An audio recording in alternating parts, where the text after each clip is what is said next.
Right, so good evening students. So tonight, I'll be discussing about the use of Google Scholar. So kung paano ito gamitin.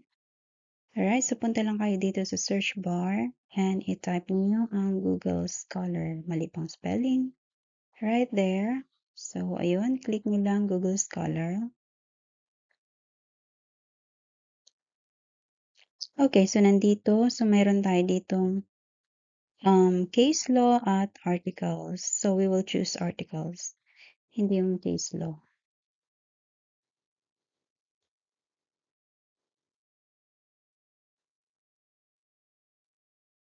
Okay, so from there,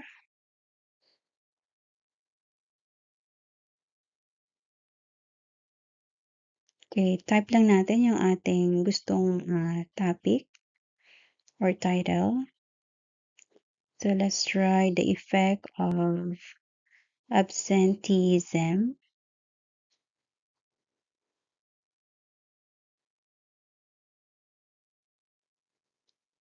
And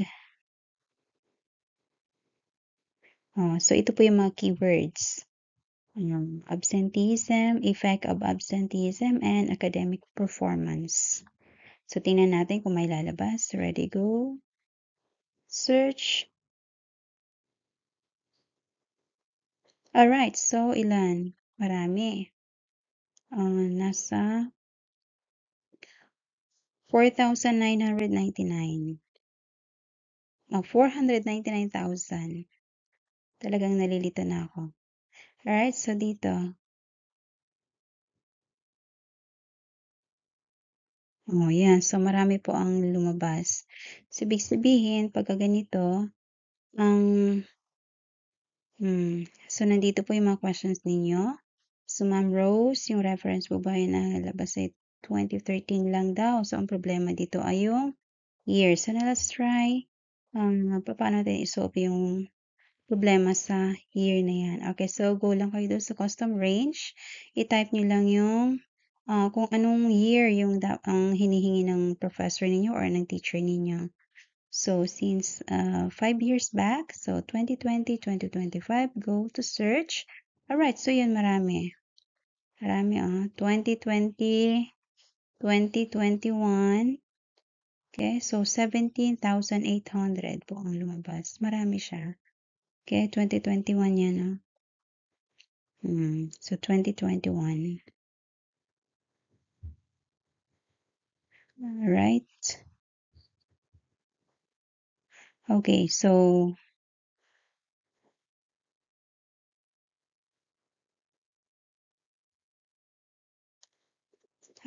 the problem now is, di ba required kayo maghanap ng 5 international studies. So, i-type nyo lang kung saan. America.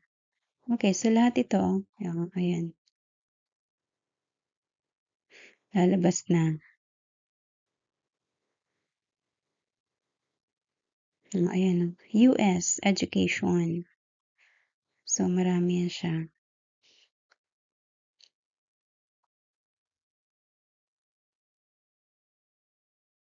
Okay.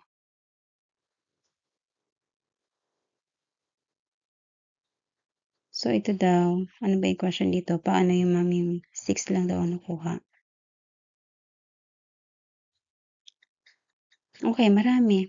Marami kayong makukuha. Dito lang sa Google Scholar. Kaya nga sabi ko sa inyo, stick lang tayo sa Google Scholar. Nandito na lahat. Okay, so Asia, mali pang spelling. Okay, Asia. So from America, let's go to Asia. Okay, marami. Right? So ilan? 60,900 result to Asia. Of course, kasama na dito ang Philippines. So,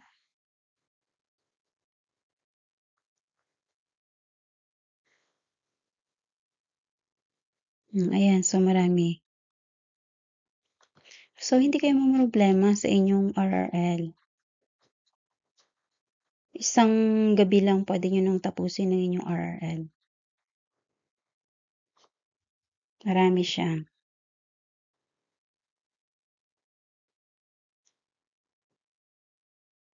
Okay, now let's try Philippines, specifically dito sa ating lugar. Philippines. Let's go search. All right, 17,000. 17,000, correct? Yo, 17,000. Okay, Philippines. O, yan. Sa mga studies done locally. Okay, so may mga PDF siya. Pwede nyo pag PDF, pwede nyo siyang i-download. Okay. Okay, so ma'am, paano po kunin ang RL? Wala man po sa Google Scholar. Wala daw sa Google Scholar. Marami sa Google Scholar.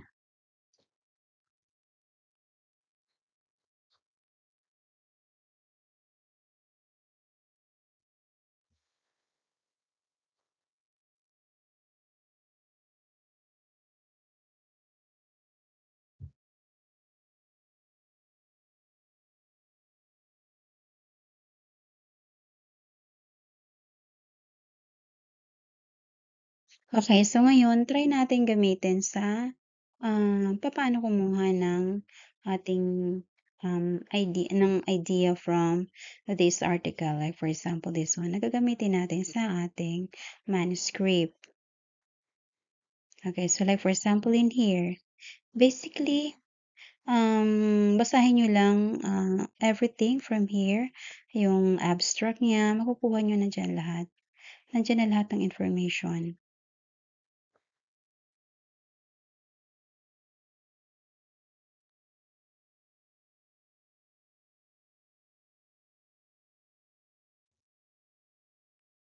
So this is European Journal of Education Studies.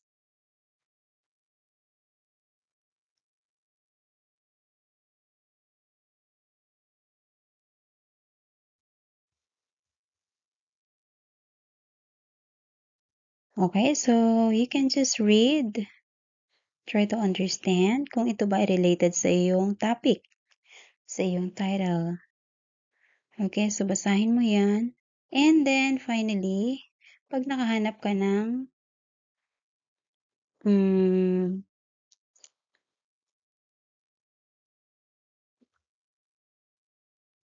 okay, so may full text yan siya. So, ang lumalabas dito ay abstract lamang. But it's alright. Okay na yung abstract lang. Okay, halimbawa dito. Halimbawa yun ang... Ay, ano ba yan? Okay, so halimbawa dito.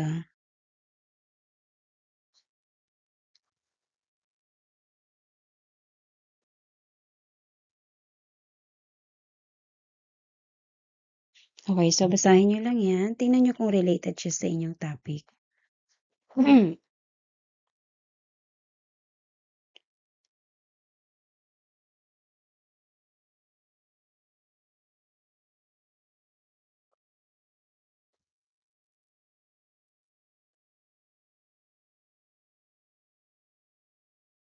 Okay, so halimbawang tapos na kayo. Okay, I mean you're done reading this and then you found something related to your topic. Okay, you can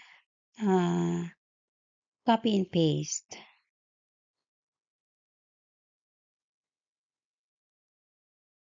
Okay, so halimbawa, ayun.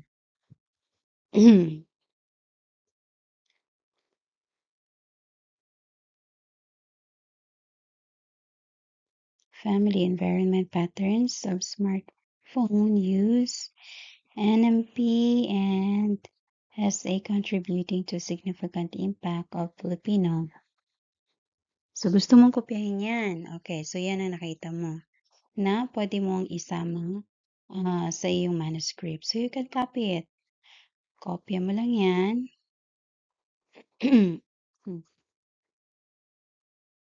Okay, so kunin mo yung part na yan. Copy and for the meantime, paste mo dyan sa iyong yes, Word. Pero pwede niyong kopyahin sa inyong notebook as what I have said. Since wala kayong index card, use your notebook. So, doon yung kopyahin yung part na gusto ninyong isama sa inyong manuscript. So, lagyan nyo lang ng quotation mark. Ibig sabihin yan ay hindi pa ninyo na paraphrase. Ibig sabihin yan ay directly quoted from the article. So, and then, don't forget yung citation. Kasi without that, hindi valid yung inyong idea. Alright, so just copy and paste down. Alright, okay, so nandoon siya. So anyways, you can just fix that. So may tamang pattern ang APA. So i-check din natin kung tama ba yung pagkasunod-sunod dito based po sa APA format. So there. So may number 1 ka na. Ayan, so isang source na yan. So isang URL na yan.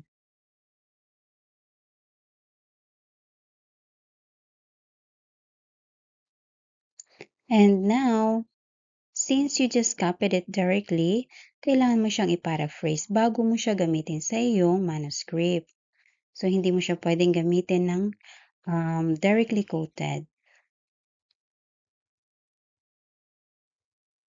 Okay, so try to paraphrase. Oh, ayan. So, you have it paraphrased. So, this study highlights the strong connection between personal characters. Okay, so you can say it in your own words, the better. Okay, kung ano yung mas magandang paraphrase na magawa mo. Okay, so now you have one URL. Okay, again, so dapat nandoon yung idea from the article, from the book, okay? And then don't forget your reference. Kasi without the reference, magiging void yung iyong idea.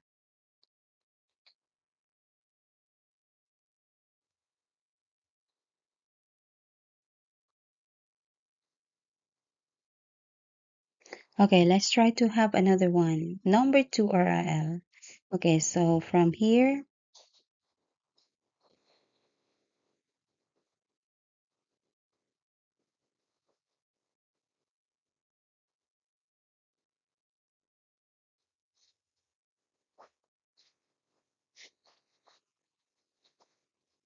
okay, so just read. Basahin niyo lang kung saang part ang makikita ninyong fitted sa inyong topic. You can copy it.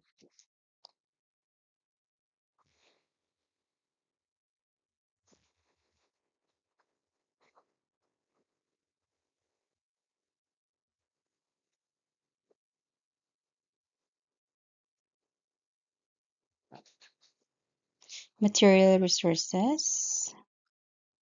Okay.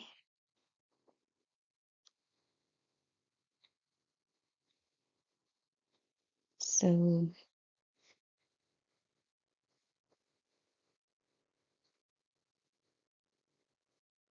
okay. So, like for example, ayun, don't, yung part na yan gusto mong kopyahin, na gusto mong isama sa iyong manuscript.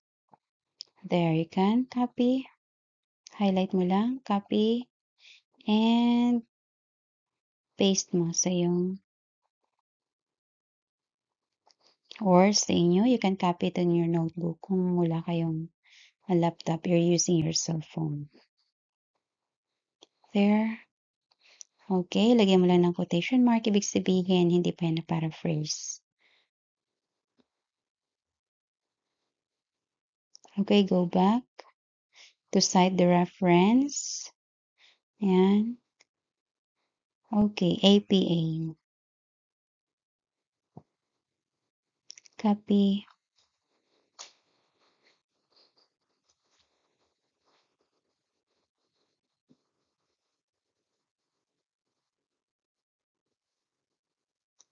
Okay, so there you have it.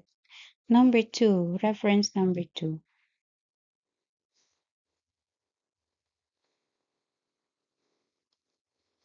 Okay, so this is for now.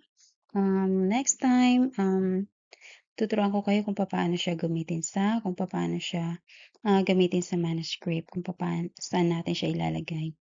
Right?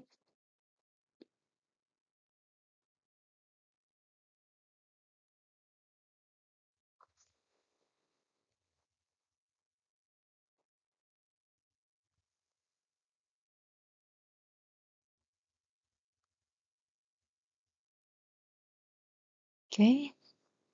So there's no more question.